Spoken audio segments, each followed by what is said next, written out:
going to do a quick review of this new Benny Safdie movie, The Smashing Machine, which is a biopic about UFC wrestler Mark Kerr. Stars Dwayne Johnson and Emily Blunt. Benny Safdie, better known as one half of the Safdie brothers. The other half, Josh, is coming out with his solo feature debut, Marty Supreme, in just a couple months with Timothée Chalamet. Going to be completely honest, I'm a little bit more excited about that movie, but I did enjoy Smashing Machine. I think that it is an interesting examination of someone that I didn't really know a lot about. One of the complaints I'm seeing about this film is that it's so similar to a documentary of the same title that came out a couple decades ago that it feels sort of derivative, and I've never seen that film, so I can't really speak on that. But this version of The Smashing Machine is definitely being filmed in a documentary style. I remember in an interview that Safdie did, Benny, that is, with Nathan Fielder when they were talking about The Curse, Benny talked about how he is, with his filmmaking, trying to make fiction feel like reality. And you can really feel that here. One of the great examples is the way he uses his camera. You're always aware of where the camera is in the scene, and it's sort of in a realistic spot. That's where a camera would be if someone was filming a documentary of the events going on here. And it also leads to The Rock, Dwayne Johnson, having a performance that is really intimate, but also in specific moments kind of guarded, because his character, Mark Kerr, is almost intentionally hiding from the camera in certain moments, something that I found to be really interesting. A very strange choice. A lot of strange choices here, generally. This is obviously, in the vein of Raging Bull or Rocky in a sense, a boxing movie, a wrestling movie. But the way that Safdie is going about doing it is very different, as there's a lot of domestic drama in here. There's also a lot of almost psychedelic, out there elements to the audio, to the score, which I think is fantastic. Let's talk about that really quick. Nala Snefro, who is a jazz ambient artist that I have really liked for the past couple of years.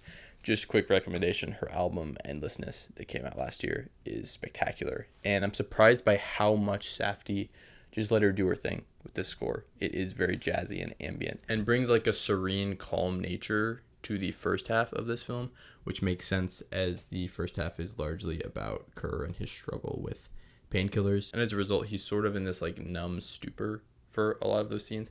But then it really picks up in the third act as Snefro adds a lot of percussive elements to the score and starts to amp up in intensity in the last 20 minutes, which I thought were riveting and honestly something that I wish was in this film a little bit more. It's this odd juxtaposition in the wrestling scenes where the domestic moments are so intimate, so close in on Mark, and then Safdie, because he's trying to maintain this documentary feel, is choosing to film the wrestling sequences outside of the ring. It's either, shooting between the ropes, so your view is kind of obscured, or it's an over the head, so you feel sort of separated from the action. And it's also trying to film things subjectively within the way the sound design is working. So there is cheering in the mix, but also the voice of Emily Blunt, the voice of his trainer, the voice of his friend Mark Coleman is intensified in the mix. So it is a subjective way of getting the viewer in the mind of Mark Kerr as he's fighting,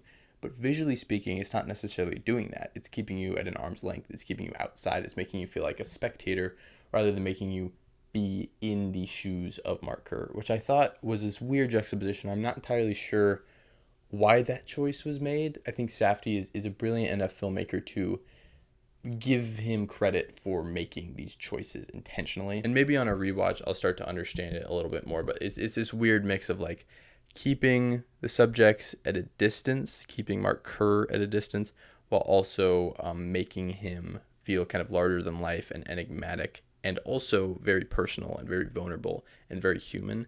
There's a lot going on here, I would say. And there's also a lot going on in Dwayne Johnson's performance, which I was really surprised by. I have not seen Johnson act or try to act really ever. And this isn't a mind-blowing, one of the best performances of the year, but it's definitely going to get Oscar buzz, and it's certainly warranted. He is using his specific style of charm and almost gentle giant nature in his persona to portray Mark Kerr as this guy who is wrestling but clearly doesn't feel all that invested in wrestling. More than most boxing or wrestling films. This is like so unconcerned with the fighting and more concerned with the psychology of someone who is almost only using it for financial gain and is like in this fight or flight survival instinct whenever he is in the ring, but when he's outside the ring, it's just like this laid back, chill dude. And I think the physicality of those wrestling performances that The Rock delivers here is crucial to this film working. The like very visceral nature of the way that he is wrestling here is important, and he delivers that incredibly well as delivering like the very relaxed, again, serene moments and like the more drug-addled moments. There's a lot of like emotional range here. I don't want to say this is like an Oscar bait role, but it is a showcase of The Rock as an actual capital A actor in a way that I thought was very effective. I'm not necessarily sure if this film was as effective narratively or if it was as emotionally investing as I wanted it to be, largely because it is trying to be both this domestic drama and this examination of celebrity within the wrestling world. And it kind of succeeds at both, but also doesn't give itself enough time to fully succeed at both. So I liked everything that was going on here, but I just wish that there was more emphasis. It was a bit more focused on specific aspects. Emily Blunt is a little strange here. Her character is very one-dimensional, largely because she's only being seen through the view of Mark Kerr. But I thought she, for the most part, was like objectively good in her performance, and at the same time wasn't given enough to do to really stand out all that much. I feel like this and Oppenheimer are kind of in the same vein in terms of the way I thought about her in this thankless role as like the wife of the main character who really doesn't get that much to do and doesn't feel like a singular character outside of her relationship to the protagonist, which is a shame because I think there's a lot going on here with this character that isn't necessarily explored as much as it could have been. That's really all I have to say about this. It is technically a very impressive film. I think the visuals look really good. Safdie continuing to expand upon making fiction feel like reality in a way that I guess feels sort of redundant to people who have already seen the documentary of this. But it is a visually good-looking movie, and it is kind of a way to get someone immersed in the realism of what's going on here.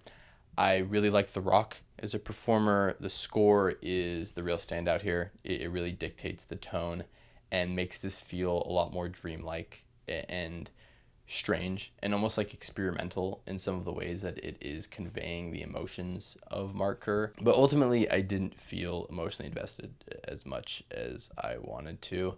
I was kind of just swept up in the third act because it's like so visceral and it's like so intense that I did end up getting invested. But the first 30 minutes are almost more relaxing than actually gripping. There was some good stuff here. I still really like Safdie as a director. I still can't wait to see what he does next. I'm also now quite invested in what The Rock is going to do in more dramatic roles. I would give this a 3.5 out of 5. It doesn't necessarily have that many flaws, but I just wish it was more focused and understood what it wanted to be about more, or maybe did something else with its filmmaking to make me feel more emotionally engaged. That's really all I have to say. Smashing Machine. I think if you like The Curse, if you like Safdie as a filmmaker, you are going to like this movie. And it is almost worth the price of admission in and of itself to watch The Rock really transform into Mark Kerr and deliver a pretty staggering performance. So that's really all I have to say. Smashing Machine, 3.5 out of 5. Bye-bye.